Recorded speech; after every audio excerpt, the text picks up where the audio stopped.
Ferdi Sambo ke Jokowi dan Kapolri soal pemecatan. Namun sebelum kita lanjut, mohon luangkan jari Anda untuk menekan tombol subscribe, like, dan komen, agar kami lebih bersemangat menyajikan berita terupdate setiap harinya.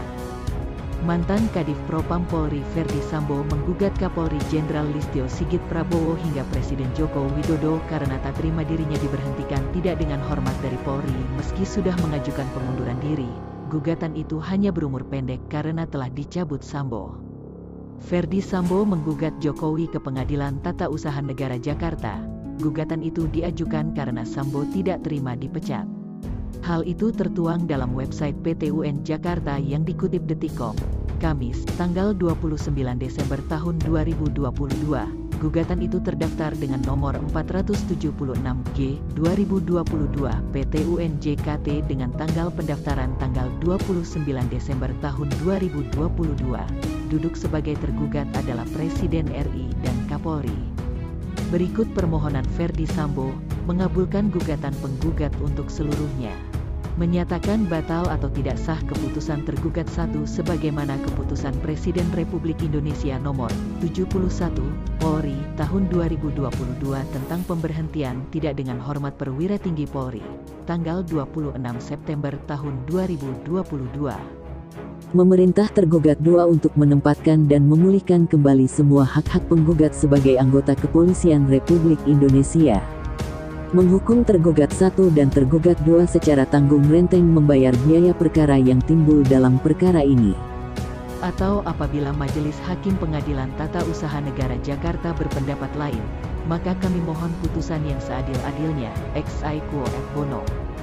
Alasan gugat Jokowi dan Kapolri pengacara Ferdi Sambo, Arman Hanis mengklaim kliennya sudah melaksanakan tugas, wewenang dan kewajiban dengan cakap, profesional dan mandiri selama menjadi anggota Polri. Sambo pun, kata Arman, telah menerima 11 tanda kehormatan dari pimpinan Polri atas pencapaiannya itu. Bapak Ferdi Sambo, selama menjadi anggota Kepolisian Republik Indonesia penggugat telah dengan cakap melaksanakan tugas, wewenang, dan kewajiban sebagai anggota Kepolisian Republik Indonesia secara profesional, mandiri, dan berintegritas, dapat dibuktikan dengan pengabdian dan pelayanan yang dilakukan oleh klien kami kepada masyarakat Indonesia. Atas pencapaian tersebut, Bapak Ferdi Sambo telah menerima sekitar 11 tanda kehormatan dari pimpinan Polri, kata Arman kepada wartawan, Jumat tanggal 30 Desember tahun 2022.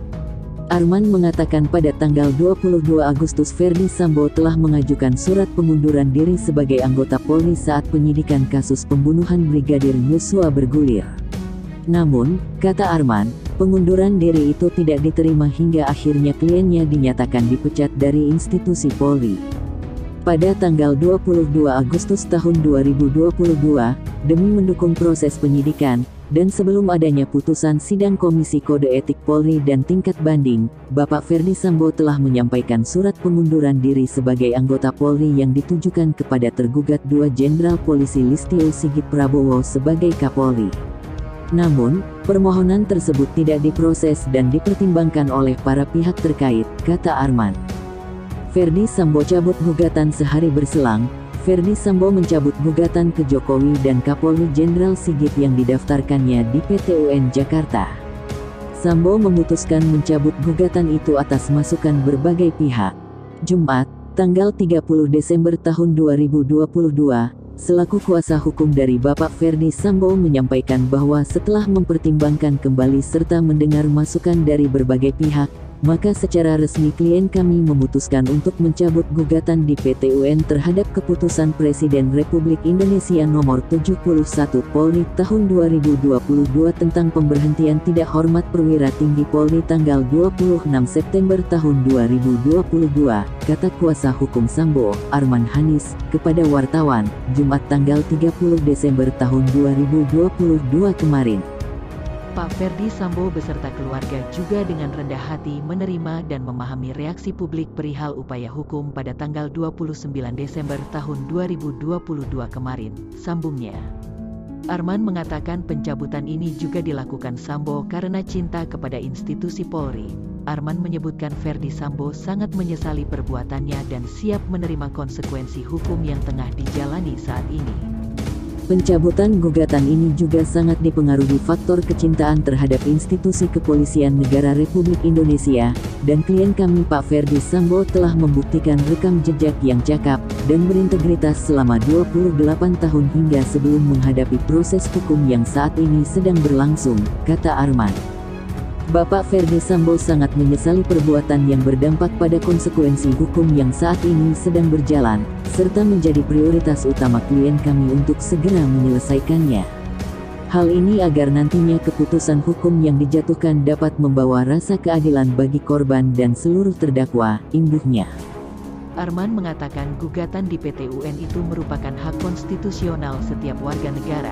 Akan tetapi, kata Arman, kliennya akhirnya mencabut gugatan tersebut. Sebagai penutup, kami ingin menyampaikan bahwa gugatan di PT UN yang kami ajukan adalah upaya konstitusional yang sebenarnya disediakan oleh negara. Namun, dengan segala pertimbangan dan kebesaran hati, kami putuskan tidak menggunakan hak tersebut dan mencabut gugatan ini. Semoga ke depan Polri menjadi jauh lebih baik dan dicintai masyarakat Indonesia, ujar Arman. Pemecatan Sambo lewat sidang etik Polri. Ferdi Sambo dijatuhi sanksi pemberhentian tidak dengan hormat setelah dirinya dijerat sebagai tersangka kasus dugaan pembunuhan berencana terhadap ajudannya, Brigadir N. Yosua Huta Barat. Nah, Sambo sempat mengajukan surat pengunduran diri sebelum sidang etik dimulai. Namun, pengunduran diri itu ditolak oleh Polri. Tidak ada pengaruh surat pengunduran diri, konteksnya berbeda, kata Dedi kepada wartawan di Mabes Polri, Kamis, tanggal 25 Agustus tahun 2022. Dedi menjelaskan pengunduran diri Ferdi Sambo bersifat individu. Sementara itu, sidang etik digelar lantaran dugaan ketidakprofesionalan dalam menjalankan tugas kepolisian. Mengundurkan diri individu, tapi pelaksanaan sidang kode etik ini membuktikan ketidakprofesionalan yang bersangkutan dalam melaksanakan tugas kepolisian, ujarnya. Kapolri Jenderal Listio Sigit Prabowo juga menegaskan ditolaknya surat pengunduran diri Sambo itu sudah sesuai dengan aturan. Sigit menyatakan kasus pelanggaran etik yang menjerat Sambo sudah diselesaikan lewat sidang etik. Tentu ada aturannya. Kita melihat bahwa ini harus diselesaikan dalam proses sidang Komisi Kode Etik Polri dan kemarin sudah kita dengar bahwa putusan dari sidang pemberhentian tidak dengan hormat, ujar Sigit di kawasan Bundaran HI, Jakarta Pusat, Minggu, tanggal 28 Agustus tahun 2022. Setelah sidang tersebut, Ferdi Sambo mengajukan banding. Kapolri juga menyebut hal itu sebagai hak Ferdi Sambo. Tentunya yang bersangkutan punya hak mengajukan banding dan itu semua bagian dari proses. Nanti akan ada putusan lagi mengenai permohonan yang bersangkutan, kata Sigit. Aturan yang dimaksud Kapolri itu ialah Peraturan Kepolisian Negara Republik Indonesia Nomor 7 Tahun 2022 tentang Kode Etik Profesi dan Komisi Kode Etik Kepolisian Negara Republik Indonesia. Perpol itu mengatur seorang terduga pelanggar etik bisa mundur, namun ada syarat tertentu. Berikut pasal yang mengatur soal kemungkinan pengunduran diri itu. Pasal 111(1) terhadap terduga pelanggar yang diancam dengan sanksi PTDH diberikan kesempatan untuk mengajukan pengunduran diri dari Dinas Polri atas dasar pertimbangan tertentu sebelum pelaksanaan sidang KKEP. 2. Pertimbangan tertentu sebagaimana dimaksud pada ayat 1, meliputi terduga pelanggar. A. Memiliki masa dinas paling sedikit 20 tahun. B. Memiliki prestasi, kinerja yang baik, dan berjasa kepada Polri, bangsa dan negara sebelum melakukan pelanggaran. Dan C. Tidak melakukan tindak pidana yang diancam dengan pidana penjara paling singkat 5 tahun. Sambo sendiri dijerat sebagai tersangka dengan pasal 340 KUHP tentang pembunuhan berencana subsidiar, pasal 338 KUHP tentang pembunuhan junto, pasal 55 junto 56 KUHP. Berdasarkan pasal 340 KUHP, Sambo terancam hukuman mati atau pidana penjara seumur hidup atau selama waktu tertentu paling lama 20 tahun. Itu saja yang dapat kami sampaikan. Jika ada salah kata mohon dimaafkan, karena kesalahan datang dari saya pribadi, yang tak luput dari salah dan dosa.